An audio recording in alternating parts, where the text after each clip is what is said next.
It doesn't matter what spot you get into playoffs. Like, we just need to be ready to beat every team we face. And it doesn't matter if we came in as 6th place or as 3rd players. And I think that's important that like we are just ready.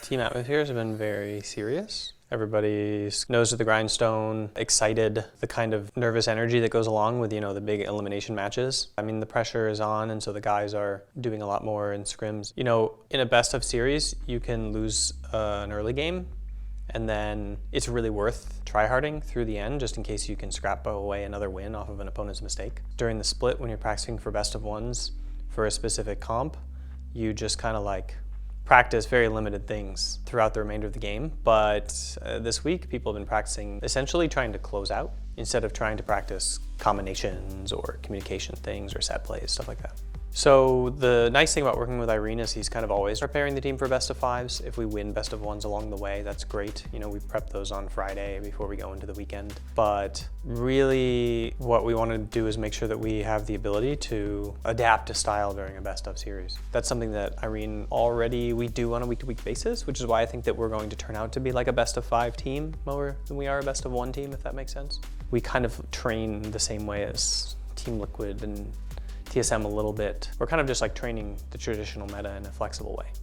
So one thing we did this week is adjust the start time of our scrimmages to match the start time of the playoffs instead of the LCS. So normally we start the same time LCS does, but now this week we're starting the same time our playoffs matches do, so that everybody's kind of used to that. And also we're training for a little more stamina. So we're training 5 games for the first block instead of 3, which means that if we end up in some long drawn out best of 5 series that lasts 4.5 hours or 5 hours, we've already been kind of doing that.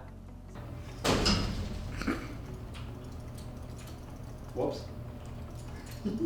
For today, we wanted to reenact a real best of 5 situation, and that'll happen tomorrow. And for that, we came into the studio with jerseys on. We had realistic lighting in our room. Mimicking the stage environment, so turn off a lot of the lights in the scrimmage room and put up some stage lighting. And in between games, we went to the lunchroom, kind of like what you do after the game. You go outside, you talk about draft, talk about what you want to draft for next game. So we should slow push. If we want to get mid turret, so we choose from the away. We always slow push, try to make it. Then we go and we can dive too. I just have blue. I don't think I should have started blue. I should have just started red. We can do this. And then I can just go to his blue. As soon as I greeted my base, that's when you guys told me, oh, they're gonna get Pio now. You have to go outside and remember the game in your head, right? You can't see it. And you have to have takeaways that carry into the next game, not so much learning from the game, more like how do we play against this team and adaptations, right? And we have to do draft and we have to talk about the level 1 and we have to do this all, standing in a circle within 10 minutes, right? And then we have to side select, within 7 minutes going to the game. So it's gonna be like a good refresher and warm up for how much time we're gonna have to adapt tomorrow, so everybody gets a feel for how quickly we need to be thinking. I feel like everyone is feeling a little bit the tenseness of the upcoming match.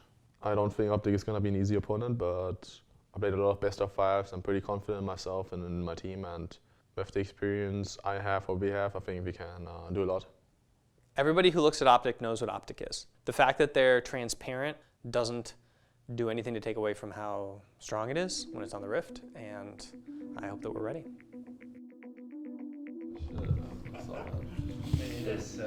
Minnesota pride. Minnesota knows how to jungle. Oh, he'd have his own YouTube. Or that. As long as that was like a household cat, That's it, as long as I'm a household cat. And then we can ban it if we want something better, where they just pick Rom or TK. What about just a jungle ban, Or if it's a consent, like a sugar ban, or This guy's excited. which guy? Yep. Oh. Remember guys, have fun. Have fun. Have fun. 1, 2, 3. CLG! let's go ahead and hear your predictions for the day. I'm going CLG 3-2. I'm going CLG 3-2 as well. Wow, I think full it is going to be games. very close, but CLG's consistency that we have already touched on is going to win it out. What do you I said got? 3-0. What does this say? Whoa! It's a close game. It's not close. CLG in a playoff situation are so much better on objective control, and oftentimes playoff games play slower. Sweep here on the desk for CLG, although a couple people think it will be a close series. But it's OpTic now trying to rush down the Baron. CLG reset and are going for Yes. Infernal. The CLG reset after that could be a beautiful call by OpTic. Sure, CLG was desperate to get that first Infernal Drake, but you forgot about the Baron, and it goes to OpTic. CLG are not going to go anywhere near the pit, though. OpTic will secure this second Baron. Probably a Baron that you don't even attempt to contest, which is what CLG has opted to do. They're going to take this time, just shove out the waves, and we're going to restart this cycle now. Let's go for number 4. OpTic's almost got a fistful of Barons this game. Yeah, that's good. Just anything to get the fight started, guys. Because they're just going to split. I don't think they'll group. Look over the wall here. Guys, I'm waiting. Hold up. Guys, Just watch me and Jace. Watch me and Jace. I'm coming from base now. I just want to look here. Yeah, no flash too. They see Ezreal mid maybe. We're going to clear mid now. Guys, Mid look lane, guys, mid lane. Guys, look mid. I can tunnel behind. Look, Yeah, guys, Ezreal, look, Ezreal. I'm ready to go. I can ulti. They're waiting for bot. I'm ulting. Go, Ez. Go. I got him. Jarvan. Can someone end? Guys, No, they guys, can't. Corki will get triple in him. Can we go mid? Can you go mid or no? Yeah, I need to base. I can TP as well. He has package. I'm gonna defend the mid. We can kill them maybe. Bot is there. I can TP as well. Guys, we're split. I'll try to risk We can end. Yeah, we can end. Defend the wave. Yo, Jarvan's going bottom. The Skull Corki will win. No, we can end, guys. And Same minions. Yo, we have. Okay, defend the wave. He's gonna suicide on the Can wave. someone TP? I can only walk. I will TP, okay. I will TP. Yeah, But yeah, minions TP. hitting. Just full hit. Just ignore Jarvan. Yes, full hit. Yeah. This is our chance. 20, TP, I'm 25. I have to kill Jarvan. Kill Jarvan. 20 seconds, guys. 20 seconds. Kill Jarvan. And then One minion, guys. One minion only. Hit Okay, you have another wave. Don't die, Silver. Don't die. I'm okay. Beef did it. No. Oh my god. Is CLG Nexus turret evaporating before their eyes? They defended for 46 minutes, and CLG take game 1. I think I need to like gank bot once, somehow. Find one time to get bot. It's really hard. It was so hard, actually. Maybe behind over just one. Yeah, I think I could make it work. And so maybe when you have flash, you go mid. If you don't have flash, I go mid. So it's like more safe, and I can like at least make it like not 100 but maybe. But then I think Jarvan will just like 47. bottom and they'll beat us 2v2, you know? OpTic Gaming again. We're going to be looking at this team that has never been in playoffs before. Ruin was trying to make Ruin down. Turns out he gets clapped on. Ruin's going to be in some trouble here. Issues the Hextech ultimatum, but now the backup's not going to come in time. CLG backing themselves away. The Whirling Death came in, but the Stranglethorns will find their victims. It's a double kill for Power of Evil and a 3-for-1 for CLG. And since Barfrost have been kind of fishing for a pick the whole time, now they might die. Chains of Corruption coming out, dive going through. Stixay going to be pulled back, but Power of Evil's able to find some big old damage. Double kill over to the Emperor of Shurima, and he will tear them to pieces. Ruin grabs the third, and OpTic are limping home. The fight is on. Big gets himself away. Wiggly's gonna be backing up with a Gargoyle Stone Plate, and Dopeplate is eviscerated. Arrows on the run. Crown is down, and that is it. Double kill over to the side of Power of Evil and CLG, and they will win game 2. And that is such a heavy blow to OpTic. Not just the fact that CLG is now up 2-0 in the series, but the fact that they did it against Dokla's signature Aatrox pick. They had the counter pick that could take them down. If they showing from the bot, imagine you die, and we get the double turret. Go now backstage and then go on stage, and we'll meet you there. Otherwise, we leave in 1 minute. Just watch. I'm blue, probably. Yeah, blue. Yo, it's Zaya? I stun him. Oh, nice. Good job. I'm warding. Walk out. Behind us. You want ward here? Of course, we'll see if they can get much. They have to aim at those tier 2s. Power of Evil here on the bottom side. Brown looking to find the plays. Power of Evil with a fast feet, dodges away again. The man's got his dancing shoes on. Crown really wanted that. They need something, and Ruin is now behind him. Crown is going to get taken out. Here comes the Poppy. Power of Evil takes the kill. But they won't be able to find him. An arrow is slam dunked before he can ult or flash. Ace in the hole makes its way in. Crown is out, and CLG are on the victory march. 2 down, both carries, 2 inhibitors coming up, and CLG looking to make it a 3-0 and punch their ticket to the semifinals. There comes your initiation. Syndra starting things off. Kill them all. Oh, yeah, good job. Nice. Just kill him. Yes, Farm him. Nice, and yes, farm him. Win. Okay, actually, guys, I don't die. Okay, and yes. I'm blocked and flash. I think Poppy should group. That's fine. Alright, nice job, guys. We're going to Detroit. Detroit, baby. And what a series it was. CLG clean sweep over OpTic.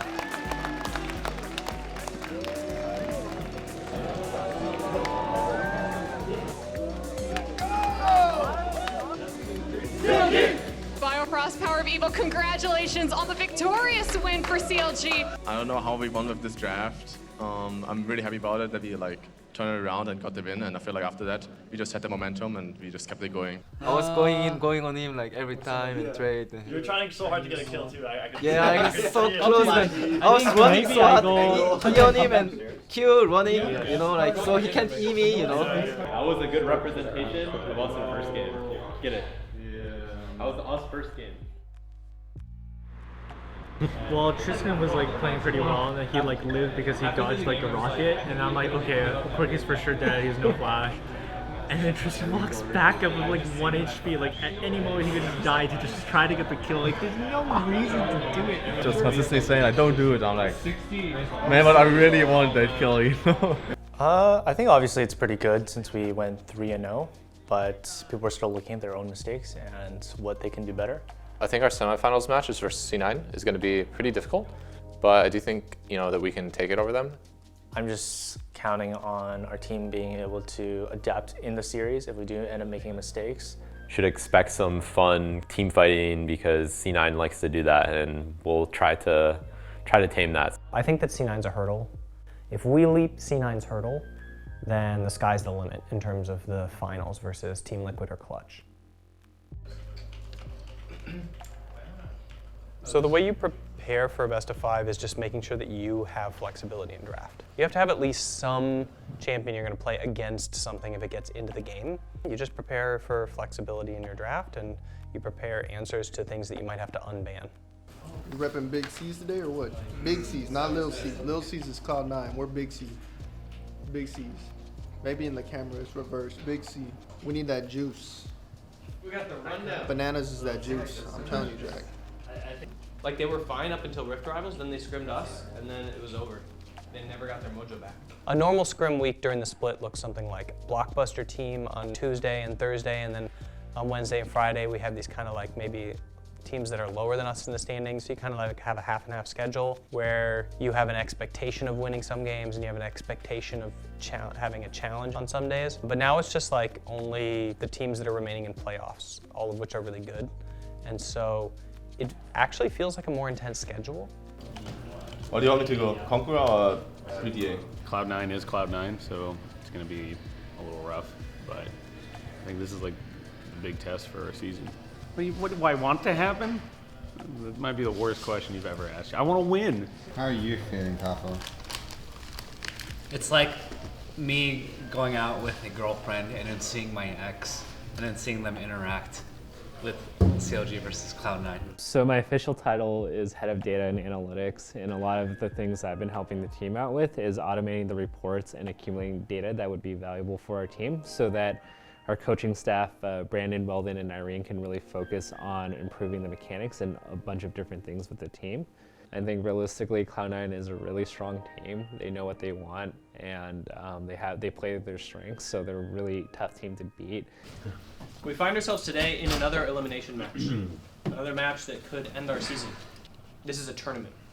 A single elimination tournament. And once you lose, like, you're out, right, of the climb for finals. and that is our goal that should be zeroed in. I was actually reflecting on that over the week of like where our path started to end up in this semifinals versus C9.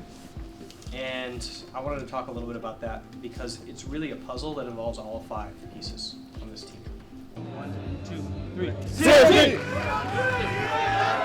4 teams left doing battle, and today it's Cloud9 CLG. Who will be the first to book a ticket to Detroit? Let's throw it out to the battle arena. Yeah, no flash on PoE. Here comes. Round 2, body slam flash, gonna find that one explosive charge. Oh, they could possibly need first blood picked up. Here comes Tom Schultz trying to get away. That's not gonna happen for him. Biofrost is surely gonna die down this one. To find the top side can be watched for now. Here comes the rest of the squad. They're rejoining with Licorice Wiggly. He's gonna drop now as well. 2 for 0 in the team fight. A flashback for to keep himself safe. And again, Ferris ult not going to lane. So a clean walk away. C9 5v3 on the map. We can do our style like we just swapping, we get header, something like that. But actually, I understand the stage is a bit more hard. But I think we need to more confidence about that. And I think we can change the plan to be just strong, get to be to mid too. So not gonna find a single unit as Stixay now gets his ult stolen. Verisol actually tags him, and his Guardian Angel down instantly with already a kill picked up. Here comes the rest of the re-engage. Ult comes across, cannot kill Sneaky. Stixay's alive, and it's gonna be a stopwatch used now as well. Over the wall goes Zazel, who kills him with the aftershock damage, and the kills have come through 4-0. So I think next game they also pick blue again. So I think they will do same plan, just 그렇게 아지를 come in. Hold around the flash interview, he finds the root, they're gonna get the damage out, but Nisky gonna burn down. Svenskar flashes, but cannot find the knock. If he's running around still, gets the knock up there on a PoE, but it's a 2v1. Can they get any more damage? He's invisible right now. Svenskar gets stunned yet again. They're gonna have the burst, but he can look first. He gets the heal. Finally, the turret is there. PoE will indeed fall. A 2 for 2 as the turret claims the last. Nisky actually face-checking into PoE, though. though. Oh, they got him! PoE found a solo kill. That could be the start of things to come, as now it's going to be C9 running away. The Drake goes Carlogic Gaming. That is exactly what they needed. 2 members down. They're going to push for the win. And the wall comes up, separating Counterlogic Gaming. They're going to knock down one of the turrets. And now comes the re-engage, hoping to make it happen. Ruin comes across. Big damage for Stixay. And they're going to get that kill picked up 3-1 on the re-engage. And Licorice has to run away. Double inhibitor, though, is down. They're going. How much space can they buy? How are you flanking? 1,000 health! Oh, he picks it up just in time. And here comes the team fight. The knock him into the back line. Here comes the Void Rush as well. They're stuck inside the pit. Winston comes down. Oh, big pick up for Power of Evil. It's 2 kills. And Nisky's next up to fall. It's 4 kills.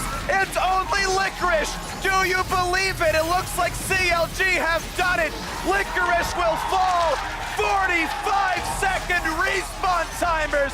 And we're going back to April. The reverse sweep might actually happen. Counterlogic Gaming, we're down 10,000 gold, about to be eliminated, and they made it happen. Fight after fight after fight.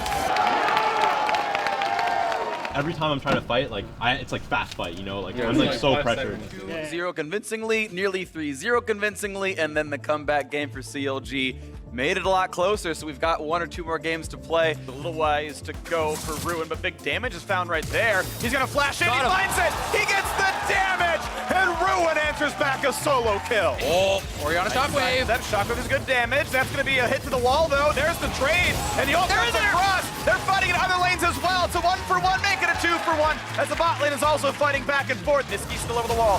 4K health, in they go for Moses. A lot of damage, good smite with the Elder buff. There's the knock-up, 1 kill picked up for Cloud9, and they can 5v4. They can keep pushing forward. The flash in, a flash away, but he's still on top. PoE goes down, make it a 3rd, and a 4th. Cloud9 has done it! The games that I want to lose are the ones where we get outclassed and we're outplayed, and I feel like C9 showed better than us in lane, you know, in 1v1s and 2v2s, and they showed better than us in some team fights and some coordination. So those are the kinds of losses that you really want to take. You can build from. I just saw us being pressured and doing our best. I'm really excited. This is our first postseason with this squad and with this machinery. It's beautiful to see where it's able to succeed and where it's breaking down. My training has always been about identifying the difference between tilting and choking. And what I saw in the C9 games was a bunch of people playing as hard as they could, and there was no fear and there was no hesitation and there was no tilt and there was no choking. It was just, we got outclassed and our team couldn't pull it off. We get to build on that failure with learning. And we get to immediately take that stuff and like apply it this week and next week and the week after. So I'm really happy to be in that place, and I'm really proud of the team for being like what it is right now today. Why would you ask what I want to happen? I want to win. I want to win and go to Detroit and play in a finals game. Ask me what I want to happen today. It'd be really funny if I wore my old Cloud9 shorts. I said I'd take CLG over C9. I'm leaving. Wait,